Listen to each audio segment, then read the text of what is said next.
Hi, welcome back to my series, The Decades of Action Challenge. Halfway done, 25 movies down, 25 more to go, and the first of the second 25 is from 1993. Before I get into that, though, Tom Breihan, the guy who publishes the articles that all these choices are based on, all these movies that I'm watching are based on, published a new article this morning on avclub.com. It was on his pick for 2005, and at the end he mentioned his 2006 pick, which is 300. Not a movie that came out in 2006, but a movie that got its premiere in 2006 and came out in March of 2007. Okay.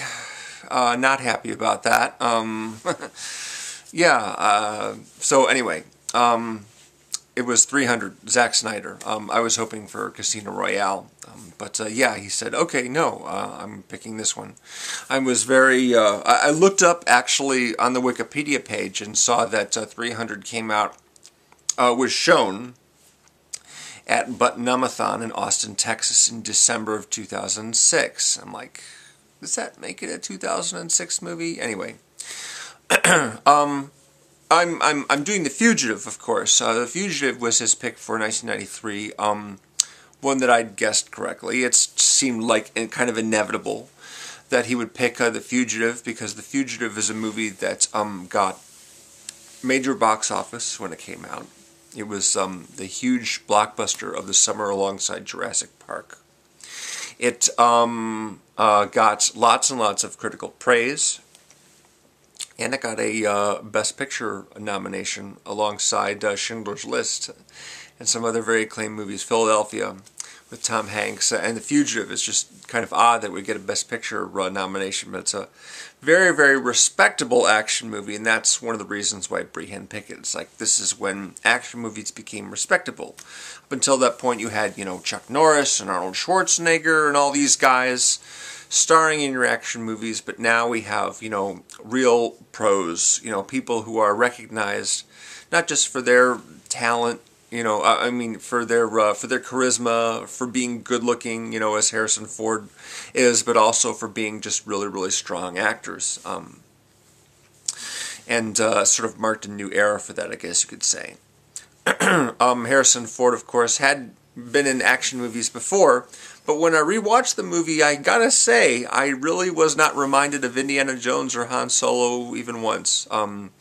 I was reminded more of characters he played in movies like Witness, and Regarding Henry, actually, rather than one of the action movies that he has starred in. And it is an action movie, but with the set pieces.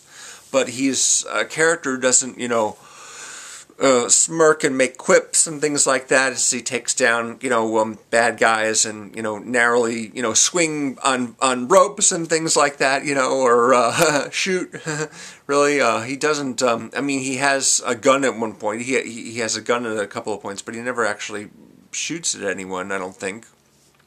He ends up basically taking a gun and dropping it in a mailbox so that it will be safely kept away from hands until someone with some authority comes along to collect it. The main character, the character he's playing is Richard Kimble, a doctor in Chicago who comes home from a party one day to find that his wife, who's waiting for him, has been attacked. She's been shot, her skull's been caved in. There's a man in the house who had attacked her, and he fights with him and finds out that he has a prosthetic arm. But when the cops come and ask him what happened, they don't find his story believable, and they arrest him for his wife's murder, and he gets convicted. And there's this scene in which they replay his wife's 911 call, and because she's sustained a head injury, she starts calling out during the call to her husband, Richard, he's trying to kill me. But they take that as Richard is trying to kill me. The authorities take it that way, and so that's sort of like the big piece of evidence they use against him. So he's, going to die from lethal injection. They haul him off to prison in a bus. But then a couple of the other prisoners, they attempt a mid-route escape. While the bus is moving, they try and take out the other guards there, and that doesn't work out for them. But they manage to get the driver shot, and the driver skids off the road, and the whole bus tumbles down a hill. And a train comes along and smashes the thing out of the way, and, you know, some of the guys get out in the nick of time, including Kimble. And he's like, well, I'm not going to go back to prison since, you know, I've been, you know, they found me guilty and I got the death penalty and everything. So he goes on the run and is trying to not only stay alive and keep from getting caught, but trying to figure out who that one-armed man was, and, you know, why he was in the house in the first place, and how all this happened in the beginning. Since he's a doctor, he's a vascular surgeon. He's a very, very smart character, and so he's, you know, strategizes very, very well. There's a really good scene in which the authorities that are trying to capture him visit one of his doctor colleagues. And the doctor says to me, if you're looking for me to give you help in finding him, forget about it. I know that he's innocent, and he's too smart. You'll never catch him. He's like, oh, well, we're pretty smart. How about you? Is he as smart as you? No, he's smarter. But yeah, the whole picture is just basically like a chase. Instead of being really an action hero, he's a guy who's just trying to avoid being seen, avoid being caught, and he gets himself into these scrapes, and he manages to get out by the skin of his teeth, and also manages to help a couple people along the way, which is very confusing to the marshals that are trying to take him down. Oh, I ought to mention a couple of those guys. Tommy Lee Jones won an Academy Award for playing this character, Samuel Gerard, the deputy marshal of Illinois that's trying to capture him. His right-hand man's Joe Pantoliano. They have some great scenes together. And a lot of the humor, the lightness of the film comes from them and the other guys on their team.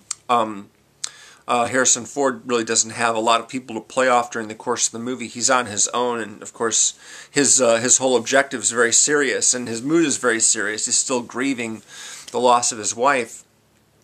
Yeah, he's sort of a desperate person, but he's smart enough to stay out of trouble and to be clever about the way that he goes about evading capture and his own little investigation. And they've got a couple of great moments in which the investigations on his unofficial investigation, his fugitive investigation, and the investigation on the authorities sort of like leads them to the same place, and then they end up running into each other again, and he ends up having to run and get out of harm's way, you know, avoid being captured again. It's just mostly him just like dodging capture. That's pretty much what it's about. But the set piece, of course, the big set piece, is the one in the beginning in which he escapes from the bus before the train hits it. And they had basically a real bus get hit by a real train somewhere out in the middle of Illinois somewhere, rural area of Illinois. I don't know how they managed to swing that. How they managed to find a track that wasn't being used and actually, you know, launch a train at a bus right there. But they did it. They did it for real. It's incredible that they really did that from real life. The way that they put characters into dangerous situations like that is not through blue screen or computerized, but they used rear projection. They basically had, you know, they set up a studio for part of the scene, and then they have Harrison Ford in his prison outfit and his cuffs, basically running away from something, and they have a projected image of the background of the train bearing down on him.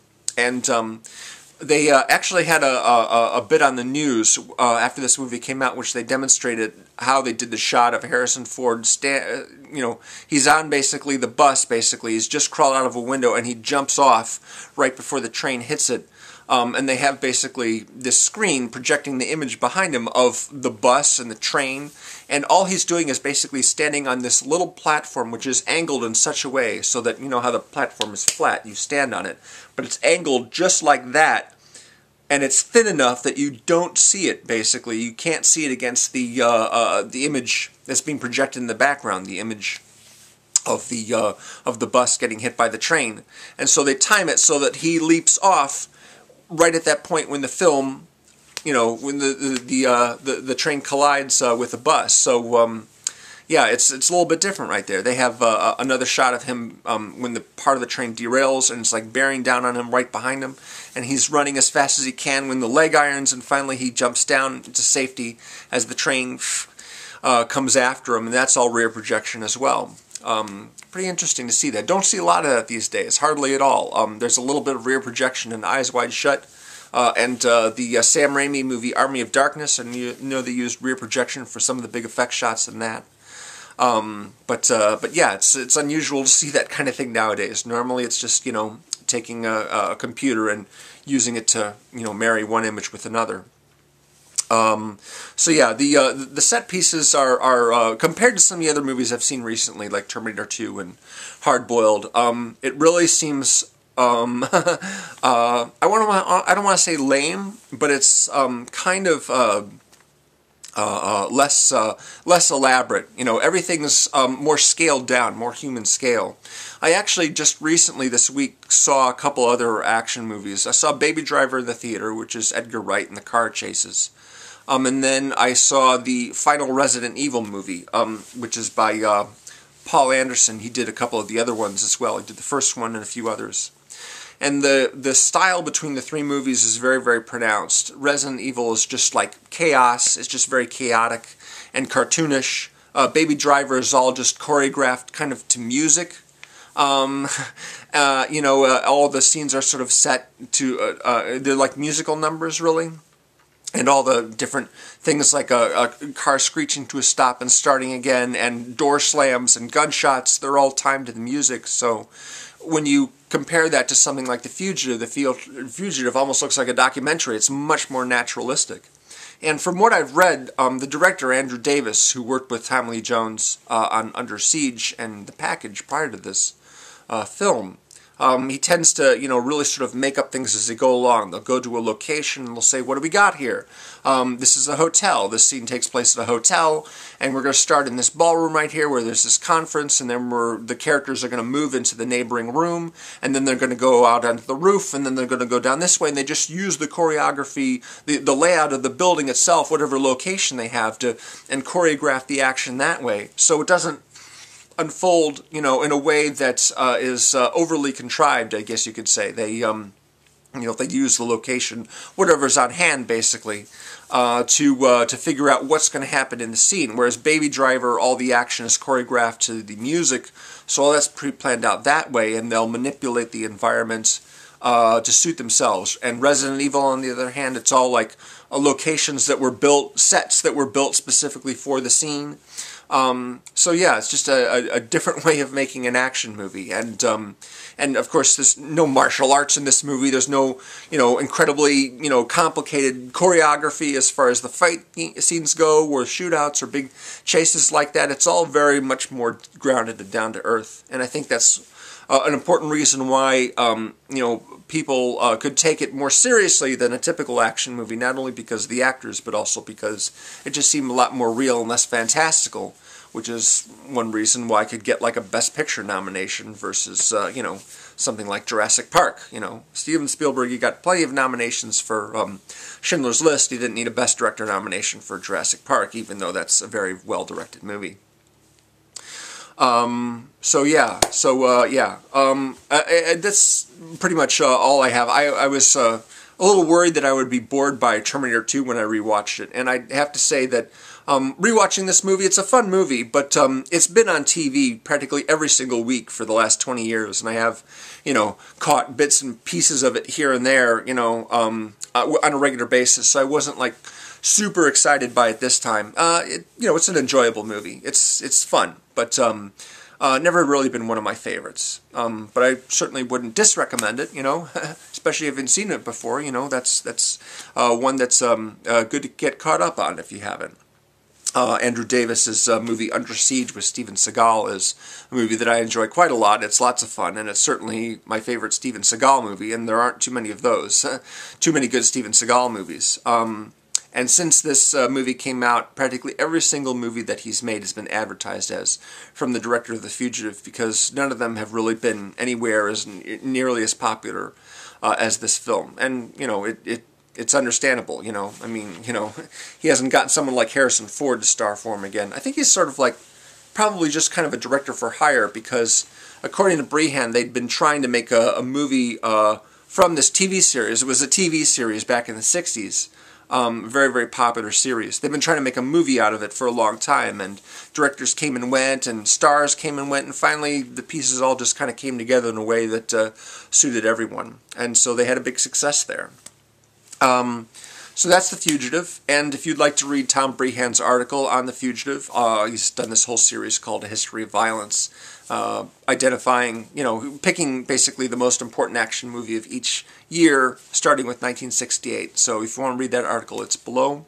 The playlist with all the videos that I've made so far for the series, that's also linked below if you'd like to check that out, as well as my Facebook page. And next week, for 1994, Breihan's pick is Speed, starring Keanu Reeves, Dennis Hopper, and Sandra Bullock, directed by Jan de Bont. That'll be a pleasure to rewatch. I enjoyed that movie quite a bit, so I hope you'll tune in for my video then. Take it easy.